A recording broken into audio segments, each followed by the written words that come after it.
ગારિયાધારમાં દબાણ દૂર કરવા ડિમોલેશનની કામગીરી હાથ ધરાઈ।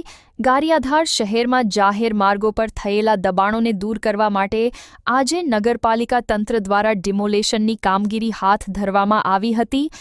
શહેરના વિવિધ વિસ્તારોમાં કરવામાં આવેલી આ કાર્યવાહીમાં રોડ પરના ગેરકાયદેસર દબાણો દૂર કરવામાં આવ્યા હતા।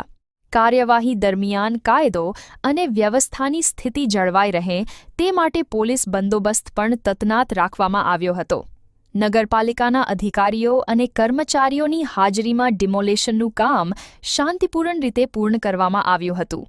આ કામગીરીનો મુખ્ય હેતુ જાહેર માર્ગોને દબાણમુક્ત બનાવી વાહન વ્યવહાર અને લોકોને અવરજવરમાં પડતી મુશ્કેલીઓ દૂર કરવાનો હતો। તંત્ર દ્વારા ભવિષ્યમાં પણ જાહેર રસ્તાઓ પરના ગેરકાયદેસર દબાણો સામે આવી જ કાર્યવાહી ચાલુ રાખવાની સૂચના આપવામાં આવી છે। Report Ashwin Kansagara, AMP news India. નમસ્તે, આશીષ રાજે, ચીફ ઓફિસર ગારિયાધાર નગરપાલિકા। આજ રોજ ગારિયાધાર નગરપાલિકા વિસ્તારમાં આવેલ ગારિયાધારથી પુરોડી રોડ પર જે ગેરકાયદેસર દબાણ હતું તે માટે નાયબ કલેક્ટર ઇજનેર માર્ગ અને મકાન પેટા વિભાગ દ્વારા તારીખ 12/6/2026ના પત્ર અન્વયે આજ રોજ સવારે 11 કલાકથી નક્કી થયેલો વિસ્તાર હતો ત્યાં ડિમોલેશનની કામગીરી અમારા એન્જિનિયર તથા અન્ય સ્ટાફ દ્વારા કરવામાં આવેલ છે।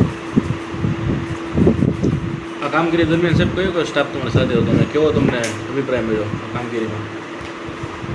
કામગીરી માટે અમારા એન્જિનિયર શ્રી, ટ્રેક્ટરમાં જે કર્મચારી હોય છે, જેસીબીવાળા કર્મચારી હોય છે અને અન્ય જે કર્મચારી હોય જે સફાઈમાં અને અન્ય કામમાં મદદ થતા હોય તેઓને ઓર્ડર કરવામાં આવ્યો હતો।